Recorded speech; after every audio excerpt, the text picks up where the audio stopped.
नमस्ते मित्रांनो. मागच्या भागात आपण पाहिलं होतं की वी लानला मदत करण्यासाठी जातो, तर चेंग त्याला अडवतो. वी म्हणतो, मी तुला आधीच सांगितलं लान कुटुंबामध्ये काय झालं. त्याचा पाय बघ. आजकाल आपण धावत आहोत. त्याची दुखापत वाढली असावी. जर मी त्याला मदत नाही केली तर तो नेहमीसाठी लंगडा होईल. चेंग म्हणतो, हे खूप होत आहे वी. तू त्याला खूप मदत केली. तो तुला कधीच जवळचा समजणार नाही. त्याला पाठीवर घेऊन जाण्याचा उल्लेखही करू नको. वी म्हणतो, तो काय विचार करतो हा त्याचा प्रश्न आहे. मी काय करतो हे माझ्यावर डिपेंड करते. तसंही त्याला माझ्या पाठीवर उचलल्याने मी मरणार नाही. चेंग म्हणतो, इथे आपल्याला आपलीच काळजी घेणं कठीण होत आहे. आपल्यामध्ये इतकी एनर्जी नाही की आपण दुसऱ्यांची अडचण डील करू शकू. वी चेंगने पकडलेला हात सोडतो आणि म्हणतो, सर्वात पहिली गोष्ट ही काही छोटी गोष्ट नाही. आणि दुसरं म्हणजे कोणीतरी परिस्थितीचा सामना केला पाहिजे. असं म्हणून तो त्याच्या खांद्यावर थाप मारून तिथून निघतो आणि लानजवळ येतो. त्याला विचारतो, आता तुझा पाय कसा आहे. तर लान म्हणतो, ठीक आहे. वी म्हणतो, लानजान, आपण इतका वेळ सोबत आहोत तरी तुम्हाला काहीच सांगत नाही. खरंच तुझा पाय ठीक आहे का. लान म्हणतो, ठीक आहे. आणि असं म्हणून तो पुढे जायला लागतो. वी म्हणतो, प्रत्येक परिस्थितीला ठीक आहे म्हणू नकोस. जर मी तुला माझ्या पाठीवर उचललं तर चालेल का. लानजान काय बोलला असेल गेस करा. बरोबर, तो बोरिंग म्हणून पुढे निघाला. मी विचार करतो, लानजान हा मूर्खवाला जिद्दी आहे. तो लंगडत चालणार पण हो म्हणणार नाही. मी काय करू. त्याला काही सुचतं. तो पेपरमॅन काढतो, त्याच्यात प्राण ओततो आणि वेनकिंगकडे पाठवतो. पेपरमॅन वेनकिंगला चिपकतो. मिस वेन, हा मी आहे. मला उत्तर नाही दिलं तरी चालेल. फक्त ऐक, मला तुला काही सांगायचं आहे. काल रात्री मला मदत केली त्यासाठी थँक्स. मला माहीत आहे तुझे पण काही बंधन आहे, पण माझी एक विनंती आहे. प्लीज मिस वेन, लानझानला आराम करण्यासाठी तुझ्याकडे काही मार्ग आहे का. वेनकिंग थांबते. मला इथे काही वेळ आराम करायचा आहे. तुम्ही पाणी प्यायला जाऊ शकता. त्यामुळे ते एका तलावासमोर थांबतात. वी वेनकिंगला धन्यवाद करतो. ती काही न बोलता पुढे जाते. चेंग म्हणतो, वी आता तुला काय पाहिजे. वी म्हणतो, काही नाही. आणि लानझानकडे पाहतो.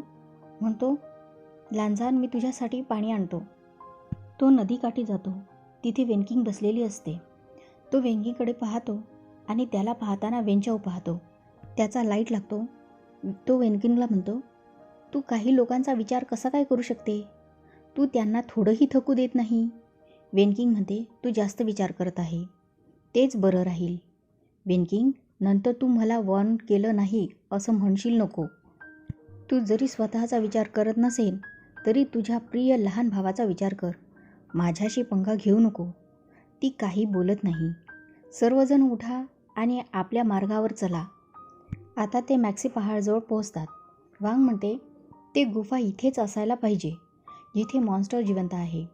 अंधार होण्याआधी त्याला शोधून काढा. सर्व शोधायला लागतात. वी चेंगला विचारतो, ती बाई कोण आहे जी आपल्यावर ऑर्डर सोडत आहे. चेंग म्हणतो, ती वेंचाऊच्या प्रिन्सिपलची वाईफची युती आहे. ती सुंदर आहे म्हणून ती वेंचाऊला आवडते.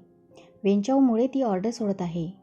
वी म्हणतो, म्हणून ती वेंचाऊच्या कुटुंबातल्या नोकरांसारखी वागत आहे. तलवारीच्या नावाखाली नुसतं गरम लोखंड हातात पकडून आहे.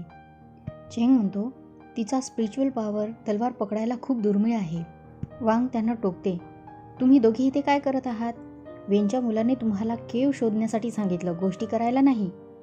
त्यानंतर तिथे वेनकिंग येते. वेनकिंग म्हणते, आम्ही सगळीकडे शोधलं, इथे गुफा मिळाली नाही. वांग म्हणते, गुफा मिळाली नाही. तुम्ही सारे बिनकामाचे आहे. कचरा पेटी नुसती. वीला हे आवडत नाही. तो पुढे जायला लागतो तर चेंग अडवतो. तू आता काय करणार आहे. तो त्याला साईड करतो आणि पुढे येतो आणि मंत्रबद्ध कागद काढतो आणि पुढे पाठवतो. एक चुटकी मारतो तर सर्व त्या पहाडीकडे बघतात. त्यांना केव दिसते. वांग नाचायला लागते. अभिनंदन वेनच्या मुला, चल जाऊया. हो हो चल म्हणून सर्व जायला लागतात. वी जोशमध्ये येऊन केव तर दाखवतो, पण मग विचार करतो, जे त्यांनी केलं ते बरोबर केलं की चूक. तो लानकडे पाहतो आणि पुढे जातो. आता आपल्याला गुफेच्या आतमधला सीन दाखवतात. वेंचाऊ सर्वांना लवकर लवकर चालण्यास सांगतो. चालता चालता मॅनमॅनचा तोल जाते तर जिन जॉन तिला सावरतो, पण वेंचाऊला राग येतो. तो त्याला एक चाबूक मारतो. जिन जॉन ओरडतो, वेंचाऊ, हे तू काय केलं. वेंचाव म्हणतो, मी काय केलं? तुझ्यामुळे मॉन्स्टरला डिस्टर्ब होईल, त्यासाठी तू जिम्मेदार राहशील. जिनजुआन म्हणते, मग तू आम्हाला इथे का आणलं? आम्ही स्वतः खुशीने नाही आलो. म्हणून आता सांग, मॉन्स्टर कुठे आहे? एकतर तू आम्हाला काही स्पष्ट सांगितले नाही आणि आमची तलवार पण घेतली आणि आता आम्हाला जिम्मेदार म्हणतो. वेंचाव म्हणतो, तुला सांगू? मी कितीकदा तुला सांगितलं, समजत नाही का? तुम्ही सर्व माझ्यासाठी माझे कुत्रे आहात. तुम्ही मला सांगायचं गरज नाही मी काय करू काय नाही. जे मी बोलेन तेच तुम्ही करा. लान त्याची गोष्ट न ऐकता निघतो. फक्त मीच असू शकतो जो मॉन्स्टरला दळपतो. आता माझ्या तोंडाकडे काय बघता? मुकाट्याने पुढे चला. वी लानकडे जातो तर त्याचा तोल सुटतो. चेंग त्याला पकडतो.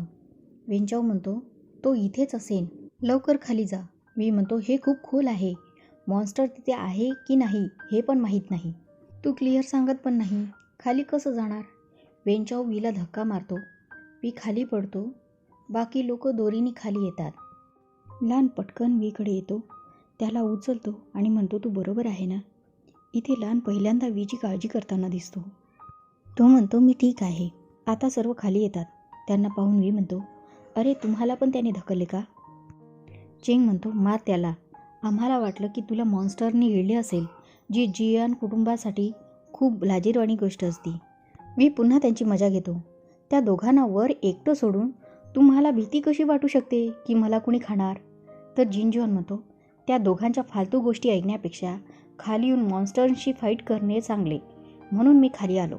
वी म्हणतो, तेही बरोबरच आहे. वेंचाव वरून आवाज देतो, तिकडे काही असामान्य मिळाले का? अरे सगळेच मेले का?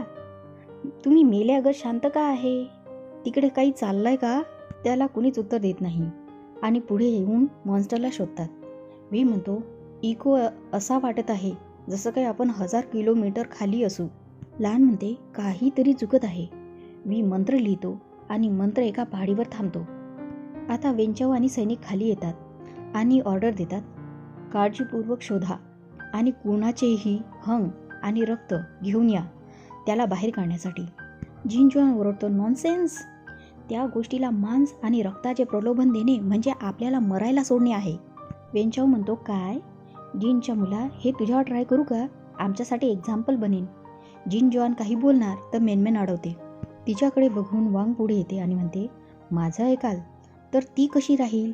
वेंचाव म्हणते, ती कदाचित दुसरी. वांग म्हणते, का? ती सुंदर आहे म्हणून तुला संकोच वाटत आहे का? वेंचाव ओरडतो, नॉनसेन्स. मला कशाचा संकोच वाटणार? हे तर तुला वाटत आहे, कारण ती तिच्यावर जळत असते. वेंचावचे सैनिक पुढे हल्ला करायला येतात तर जिनजुआन आणि लान पुढे येतो.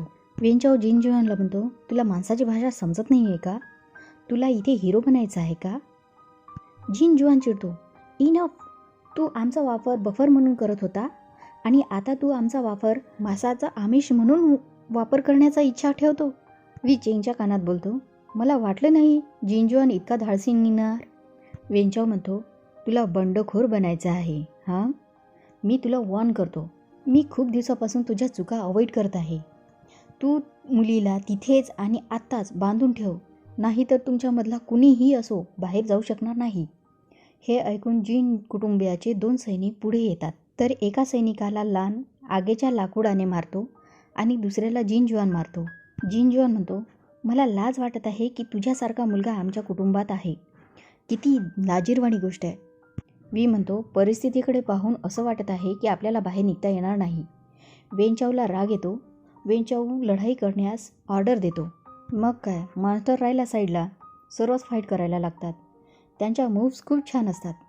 बाकी सर्व फाईट करतात आणि जून, वांग आणि वेंचाव तिघेही पाहतात. फाईट होताना वेनकिंग पाहते. तिला वाईट पण वाटतं पण ती काही करू शकत नाही.